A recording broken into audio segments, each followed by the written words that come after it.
हम करते हैं एक्सरसाइज 4.5 का क्वेश्चन नंबर 14। क्योंकि क्वेश्चन नंबर 1 to 12 मैं करवा चुका हूँ और क्वेश्चन नंबर 13 जो था इंट्रोडक्शन एक्सरसाइज 4.5 में मैंने कैले हैमिल्टन प्रोसेस में समझा दिया था, वहाँ से ही एक्सरसाइज से उठा के क्वेश्चन। ठीक है, अब हम करते हैं एक्सरसाइज 4.5 का क्वेश्चन नंबर 14। ठीक है, इसमें क्या बोला हुआ है देखिए, फॉर द मैट्रिक्स ए, यानी इस मैट्रिक्स ए के लिए find the numbers a and b, a और बी वैल्यू फाइंड आउट करनी है हमने। सच दैट ये इक्वेशन दे रखी है, मैट्रिक्स इक्वेशन बना रखी है, यानी capital A square plus small a capital A plus में small b into capital identity is equals to 0। मतलब ये इक्वेशन हमें गिवन है और साथ में ये मैट्रिक्स गिवन है। हमने जो वैल्यू फाइंड आउट करनी है वो ए और बी की वैल्यू फाइंड आउट करनी है। ठीक है, तो देखिए कैसे करेंगे सॉल्यूशन। गिवन क्या भाई, हमें गिवन है यानी capital A square plus small a और कैपिटल ए प्लस में small b identity is equals to 0। अब देखिए ध्यान से, कैपिटल ए स्क्वायर को मैं क्या लिख लूँगा, A into A plus small a capital A plus small b identity is equals to 0। ठीक है, अब ये जो ए है वो मैट्रिक्स है और वो हमें क्या गिवन है यहाँ पे रख देंगे, वो मैट्रिक्स की वैल्यू यानी 3 2 1 1, यानी ए की जो वैल्यू दे रखी है रख देंगे इंटू में एक बार और 3 2 1 1। ठीक है, प्लस में स्मॉल ए, फिर से कैपिटल ए की वैल्यू रखी है 3 2 1 1 प्लस स्मॉल बी और आइडेंटिटी क्या बताई थी, जिसके डायगोनल एलिमेंट क्या हो यूनिटी, बाकी एलिमेंट 0 हो इज इक्वल्स टू 0 मैट्रिक्स, मतलब जिसके सारे एलिमेंट 0 हो। ठीक है, 0 लिख सकते हैं। अब देखिए दो मैट्रिक्स की मल्टीप्लाई कैसे करते हैं, इस साइड की रो इस साइड की कॉलम। तो फर्स्ट एलिमेंट की फर्स्ट के साथ में, सेकंड की सेकंड के साथ में, या अगर 9 प्लस 2। अब इस रो की इस कॉलम के साथ में होगी, अब इसी रो की इस कॉलम के साथ में कीजिए तो 6 प्लस 2 हो जाएगा। अब देखो फर्स्ट रो की दोनों के साथ में हो चुकी है कॉलम के साथ में, अब सेकंड रो की फर्स्ट कॉलम के साथ में करवाइए, सेकंड रो स्टार्ट कर कीजिए 3 प्लस 1। अब इस रो की इस कॉलम के साथ में करोगे तो 2 प्लस 1 प्लस में अब इस ए के अंदर मल्टीप्लाई कीजिए। बताया था scalar multiplication of A matrix में क्या, जब किसी स्केलर क्वांटिटी की किसी मैट्रिक्स के साथ में मल्टीप्लाई करते हैं तो वो सभी के साथ में मल्टीप्लाई होता है, यानी 3a 2a a और a प्लस में similarly b 0 0 b this is equal to 0 0 0। ठीक है, देखिए इसको सिंप्लीफाई करते हैं, कितना हो गया 11, ये 8 4 3 plus 3a 2a a plus b 0 0 b is equals to 0 0 0।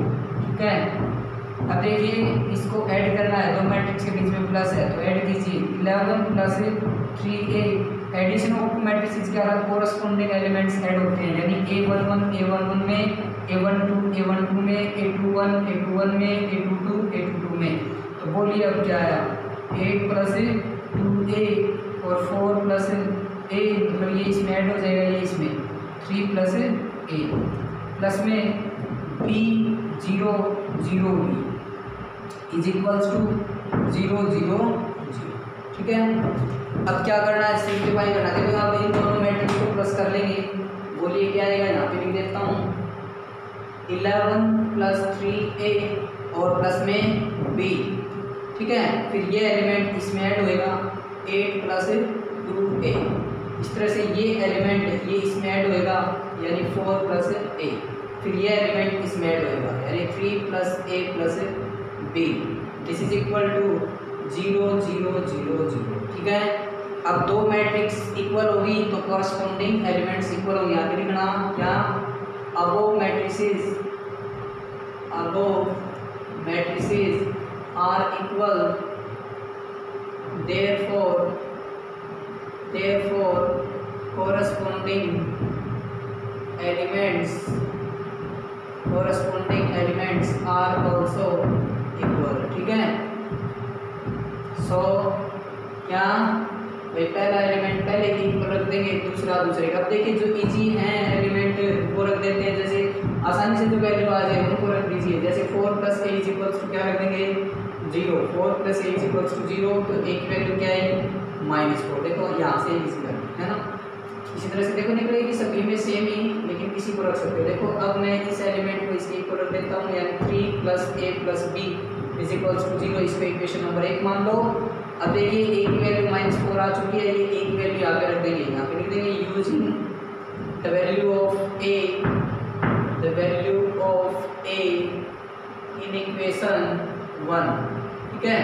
Equation 1 में रख देंगे a की value.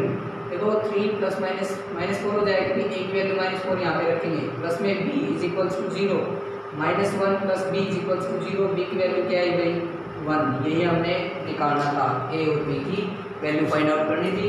So question number 14 is complete. Now we start question number, देखिए अब करते हैं हम क्वेश्चन नंबर 15।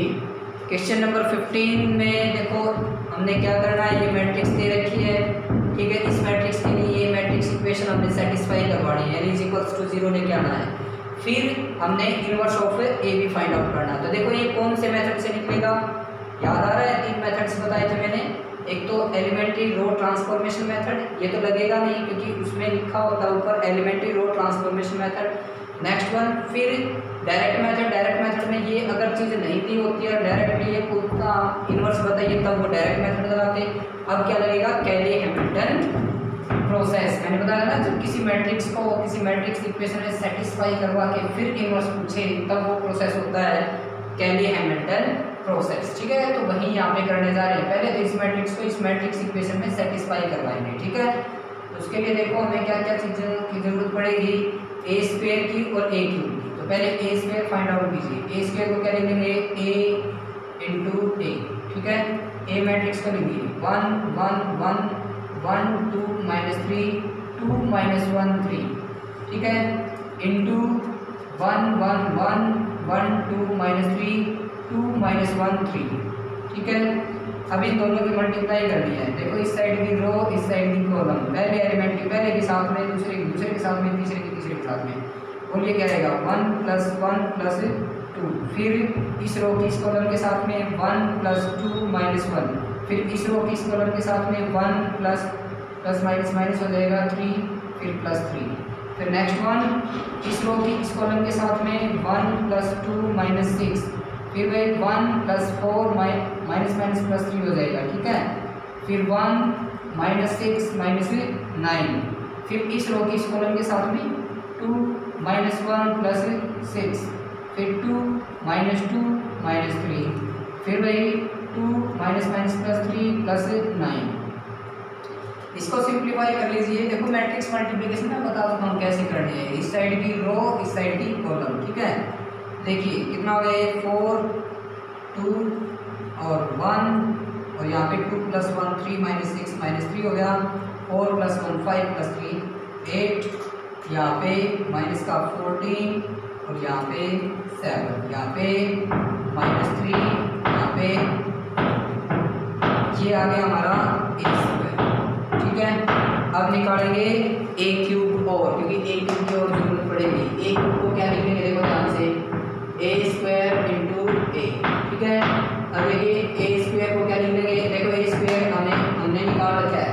तो 4 2 1 -3 8 -14 और 7 -3 और 14 इंटू a बोलिए अब क्या है 1 1 1, फिर 1 2 -3 और फिर 2 -1 3। अब इन दोनों की मल्टीप्लाई कीजिए, यानी इस साइड की रो, इस साइड की कॉलम। फर्स्ट एलिमेंट की फर्स्ट के साथ में, सेकंड के साथ में, थर्ड के साथ में, फिर जोड़ना है। बोलिए कितना है 4 + 2 + 2, ठीक है। इस रो की इस कॉलम के साथ में होगी। अब इसी रो की इस कॉलम के साथ में वही 4 + 4 -1। अब इस रो की इस कॉलम के साथ में करेंगे तो क्या आएगा 4 - 6 + 3, ठीक है। अब इस रो की इस कॉलम के साथ में यानी -3 और +8 -28, फिर वही -3 + 16 और फिर +14, ठीक है। फिर वही -3 -24 -42, फिर वही 7 -3 + 28, ठीक है। 7 - 3 और प्लस का 28। अब देखिए 7 - 6 - 14, फिर है 7 + 9 और प्लस का 14, ये हो गया। ठीक है, इसको सिंप्लीफाई कीजिए। बोलिए कितना आया, यहाँ पे 8 आ गया। ठीक है, और यहाँ पे 7 आ गया, यहाँ पे 4 + 3 7 - 6 1 आ गया, यहाँ पे कितना आ गया 31 यानी माइनस का 23 हो जाएगा। अच्छे से लिख लीजिए, ठीक है, माइनस का 23 और यहाँ पे 14 + 16 30 - 3 कितना हो गया 27, यहाँ पे 69, ठीक है, और यहाँ पे 32, ठीक है, क्योंकि 28 + 7 35 - 3 32 हो जाएगा। यहाँ पे देखिए 14 6 - 20 यानी माइनस का 13, यहाँ पे 42 + 9 51 + 7 यानी 58, ये हो जाएगा। ठीक है, तो ए क्यूब भी आ गया अपने पास। ठीक है, अब क्या ये प्रूव करना था हमने। ठीक है, टेकिंग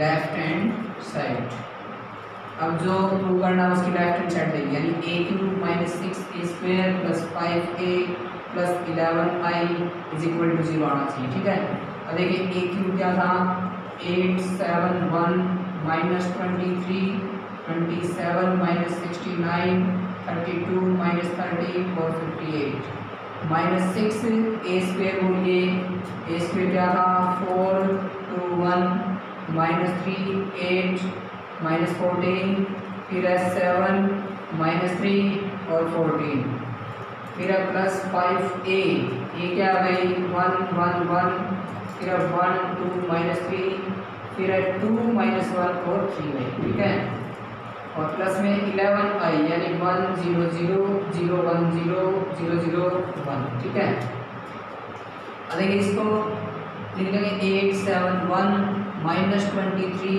27 - 69 32 - 13 और 58 -6 के अंदर मल्टीप्लाई कीजिए 24 12 6 -18 48 -84, ठीक है, 42 और -18 और 84 +5 5 5 5 10 - 15 10 - 5 15, ठीक है, प्लस 11 0 0 0 11 0 0 0 11, मतलब 5 के अंदर मल्टीप्लाई कर दी 11 की और 6 की। ठीक है, अब देखिए आगे इसको सिंप्लीफाई करते हैं। अब देखिए, अब इसको सिंप्लीफाई कर लेंगे। देखिए क्या रहेगा, देखिए ध्यान से टॉपिक देखते हैं इसको। 8 - 24 कितना हुआ -16, फिर 7 - 12 -5, फिर 1 - 6 यानी -5, फिर माइनस का 23 माइनस माइनस प्लस 18 यानी माइनस का 5, फिर 27 माइनस का 28 यानी कितना बच गया माइनस का 21, ठीक है, -69 माइनस माइनस प्लस 84 यानी प्लस का 15, फिर 32 माइनस 42 यानी 10 वो भी माइनस का 13 माइनस माइनस प्लस 18 यानी कितना बच गया प्लस का 5, ठीक है, फिर भाई 58 माइनस 84 यानी 26 बच गया भाई, वो भी माइनस का 26, इसको ऐसे लिख लेंगे आप, प्लस में 5 5 5 5 10 माइनस 15 और 10 माइनस 5 और 15, ठीक है, प्लस 11 0 0 0 11 0 0 0 11। अब देखिए ध्यान से क्या, अब इसको दोनों मैट्रिक्स को ऐड करना, -16 + 5 कितना होगा -11, -5 + 5 0, ये भी 0, ये भी 0, यहाँ पे -11, ये भी 0, ये भी 0, ये भी 0, -11 प्लस 11 0 0 0 11 0 0 0 11। ध्यान से देखो, अब इन दोनों को ऐड करोगे तो ये 0 0 0 0 0 0 सारे के आगे 0, this is right hand side. देखो हमने इस मैट्रिक्स इक्वेशन में शो कर दिया। अब आगे पूछा था इसमें फाइंड ए इनवर्स। अब हमने ए इनवर्स को फाइंड आउट करना है। अब उसके लिए देखिए आगे हम क्या करेंगे, pre multiplying by A inverse होने बहुत। देखिए अब हम इसको क्या निकालेंगे, इनवर्स निकालेंगे। इनवर्स निकालने के लिए देखो कैसे करेंगे, नाउ यानी जिस चीज़ को हमने शो किया था अब उस चीज़ को लेके चलेंगे हम, ठीक है। A cube minus 6a² plus 5a plus 11 times of identity is equals to 0। अब क्या करेंगे, प्री मल्टीप्लाइंग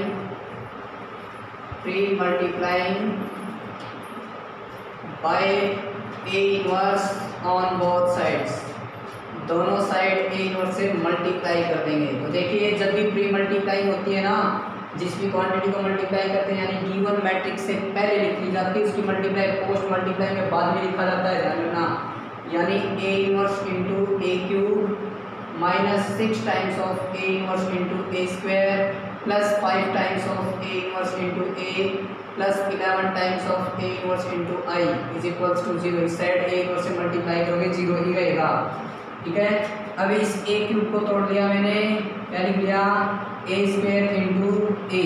तो एक ए है ना, एक ए, वो इसको दे दिया मैंने, ठीक है। ए स्क्वायर को बाद में लिख दिया minus 6 times of A inverse, इसको भी तोड़ दिया ए इंटू ए, एक ए इनवर्स के साथ में आ गया, एक बार लिख दिया। प्लस में 5 times of A inverse into A, ठीक है। प्लस में 11 times of A inverse into I, इसको इकट्ठा कर दिया इज इक्वल्स टू 0। अब देखिए ए इनवर्स इंटू ए क्या हो जाएगा, आइडेंटिटी, क्योंकि ये प्रॉपर्टीज ऑफ डिटरमिनेंट में मैंने बताई थी, जब चाहे देख लेना डिटरमिनेंट में क्यों, प्रॉपर्टीज ऑफ इनवर्स में, ठीक है। तो आप देख लेना, जब मैंने एक्सरसाइज 4.5 का इंट्रोडक्शन करवाया तब ये चीज़ समझाई थी, ठीक है। आइडेंटिटी इंटू ए स्क्वायर, ये आइडेंटिटी लिख दिया मैंने, minus 6 A inverse into A क्या हो गया, आइडेंटिटी इंटू ए, इसको as it is, plus 5 times of ये क्या हो जाएगा, identity, plus 11 times A inverse into I क्या हो जाएगा, ए इनवर्स। बताया था जब किसी मैट्रिक्स की अगर आइडेंटिटी के साथ में मल्टीप्लाई करते हो वही चीज़ आ जाती है, कोई फर्क नहीं पड़ता उस मैट्रिक्स के ऊपर। ए स्क्वायर भी एक मैट्रिक्स है, देखो चाहे ए स्क्वायर ये रही, ये मैट्रिक्स है, इसकी मल्टीप्लाई आइडेंटिटी के साथ में करोगे कोई फर्क नहीं पड़ेगा, यानी ए स्क्वायर ही आ जाएगा। आइडेंटिटी इंटू ए स्क्वायर क्या आ गया, A square, minus 6 times of identity into A क्या हो जाएगा, ए, प्लस में 5 times of identity plus 11 times of A inverse is equals to 0। हमने निकालना था इनवर्स, तो इनवर्स वाले क्वेश्चन को इसी साइड रखेंगे, यानी 11 times of A inverse is equals to, ये माइनस का है साइड जाके प्लस हो जाएगा, यानी 6a, ये प्लस का है, ये माइनस का ए स्क्वायर, ये प्लस का है साइड जाके माइनस का 5i। अब ये वैल्यूज रख देंगे, 11 times of A inverse is equals to 6 times as it is, देखिए 6 as it is, A matrix की जगह ए मैट्रिक्स रख देंगे। अब क्या है, 1 1 1 1 2 -3 2 -1 3, ठीक है, माइनस, फिर अभी ए स्क्वायर हमने निकाला था 4 2 1 और -3 8 -14 7 -3 14, ठीक है। और माइनस में 5 आइडेंटिटी यानी 1 0 0 0 1 0 0 0 1। इसको सिंप्लीफाई कीजिए, इसकी 6 के अंदर मल्टीप्लाई कीजिए, 6 6 6 6 12 -18 12 -6 और 18, ठीक है। माइनस ये इट इज 4 2 1 -3 8 -14 और 7 -3 14, ठीक है। -5 के अंदर मल्टीप्लाई कीजिए, 5 0 0 0 5 0 0 0 5, ठीक है। अब इसको आपने सिंप्लीफाई करना है बस, और कुछ नहीं है। तो मैं एक काम करता हूँ, इस साइड का रफ कर देता हूँ, ठीक है। अब देखिए एक बार, क्या इसको सब्ट्रैक्ट कीजिए, बोलिए क्या आएगा, 11 times of A inverse is equals to, देखिए 6 - 4 कितना हुआ 2, और 6 - 2 कितना हुआ 4, और 6 - 1 कितना हुआ 5, 6 माइनस क्या हो जाएगा +3, तो 9 हो जाएगा, ठीक है। और 12 - 8 यानी 4, फिर -18 माइनस माइनस प्लस 14 यानी -4, फिर 12 माइनस 7 यानी 5, और फिर -6 माइनस माइनस प्लस 3 यानी -3, फिर 18 माइनस 14 यानी 4, उस पर एज लिख देंगे -5 0 0 0 5 0 0 0 5। ठीक है, अब इसको सब्ट्रैक्ट कर दो, 2 माइनस 5 कितना हुआ -3 4 5। ठीक है, 9 यहाँ पे -1 -4 5 -3 और -1। ये किसके इक्वल चल रहा है? 11 टाइम्स ऑफ ए इनवर्स के। तो A inverse is equals to क्या आ जाएगा? ये मल्टीप्लाई में सेट जाके डिवाइड में 1/11 -3 4 5 9 -1 4 5 -3 -1, ये हमारा आंसर आ जाएगा।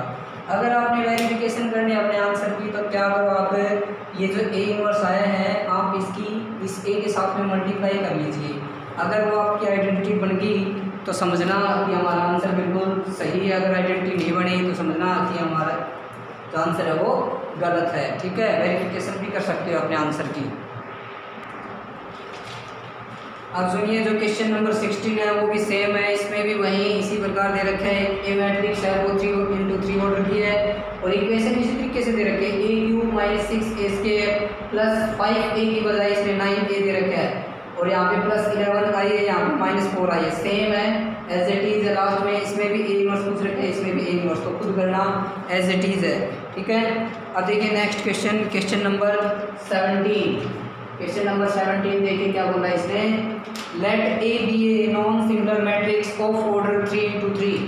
भाई गिवन क्या भाई, ऑर्डर ऑफ मैट्रिक्स ए क्या दे रखा है 3 × 3, इट मीन्स n = 3 हो गया। ठीक है, देन जो वैल्यू पूछ रखी इसने एडजॉइंट ऑफ ए, कंप्लीट का जो डिटरमिनेंट है इसकी वैल्यू पूछ रखी है, किसके इक्वल है। तो ये प्रॉपर्टीज ऑफ एडजॉइंट है और ये किसके इक्वल होता है, determinant of A raise to power n-1 के। ठीक है, n क्या बताइए, n 3 है तो n की जगह 3 रख देंगे, determinant of A raise to power 3 - 1 यानी कितना आ गया, डिटरमिनेंट ऑफ ए की पावर कितनी आ गई 2। यही हमारा आंसर है। ऐसा कौन सा ऑप्शन है, ये MCQ क्वेश्चन था भाई, ऑप्शन बी इज करेक्ट। ठीक है, अब नेक्स्ट देखिए question number 18, this is the last question of this exercise. देखिए, if A is an invertible matrix of order 2, invertible matrix दे रखी है 2 × 2 ऑर्डर की। ठीक है, गिवन क्या भाई, ऑर्डर ऑफ द मैट्रिक्स कितना है, वो 2 × 2 ऑर्डर का है। ठीक है, 2 × 2, सो हम बोल सकते हैं कि n = क्या है 3। अब इसने बोला है then determinant of A inverse है, इसका डिटरमिनेंट पूछ रखा है किसके इक्वल है। ठीक है, तो ये किसके इक्वल होगा, 1/डिटरमिनेंट ऑफ ए के होगा। ठीक है, 1/डिटरमिनेंट ऑफ ए, इसको ऐसे भी लिख सकते हैं 1/डिटरमिनेंट ऑफ ए, ऐसे भी लिखा जा सकता है। तो option B is correct, option B is correct. ये क्या थी, प्रॉपर्टीज ऑफ इनवर्स, इनवर्स की प्रॉपर्टीज।